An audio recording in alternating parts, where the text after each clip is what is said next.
Слово 18. За сонот, за молитвата и за соборното служење. Сонот е известна особина на природата, слика на смртта, одмор на сетилата. Сонот е единствена појава, но има многобројни причини, како што е случајот и со похотливоста. Тоа се природата, храната, демоните, а може би и претераниот и долготраен пост, зашто телото исцрпено од постот сака да се утеши со сон.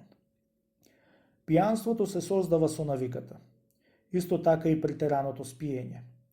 Затоа треба да се браниме против таа лоша навика, особено во почетокот на подвигот на послушанието. Долготрајната навика тешко се лекува.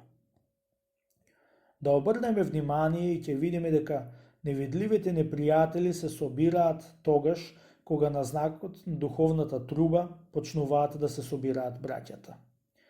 Заради ова, некои демони пристапуваат на постелата веднаш штом сме станале, наговарајќи не повторно да си легнеме во неа, велејќи причекај додека не завршат воведните песни и тогаш ќе појдеш в црква. Други ги нурнуваат во сон тие што се на молитва или ги поттикнуваат на разговор в црква, или го одвлекуваат умот кон срамни помисли, или не подпираат до зидот како малаксани, или понекогаш не напаѓаат и со често продзевање.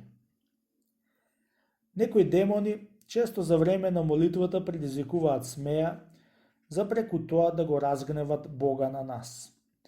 Други не присилуваат од мрзливост да брзаме, а некои не поттикнуваат да пееме побавно, од уживање, а понекогаш седат покрај устните и ги заклучуваат така што одвај можеме да ги отвориме.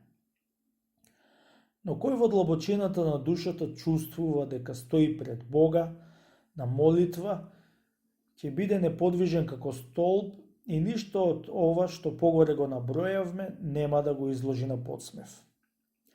Вистинскиот послушник, кога ќе застане на молитва, често станува сиот просветлен и радосен.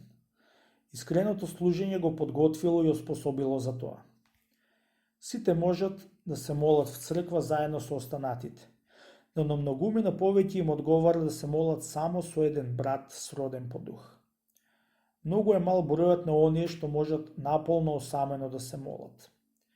Пеејќи заедно со останатите, нема да бидеш во состојба да се помолиш духовно, без каква и да е мисла на овоземното.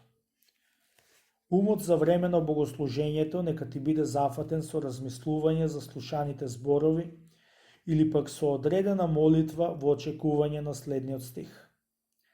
За време на молитвата не треба да работиме ништо друго, без оглед дали е во прашање една од главните или некоја споредна работа. Тоа е јасната поука на ангелот што дошол кај великиот Антониј. Квалитетот на златото се испитува со оган, а ревноста и љубовта на монахот кон Бога се познаваат по тоа како тој стои на молитва.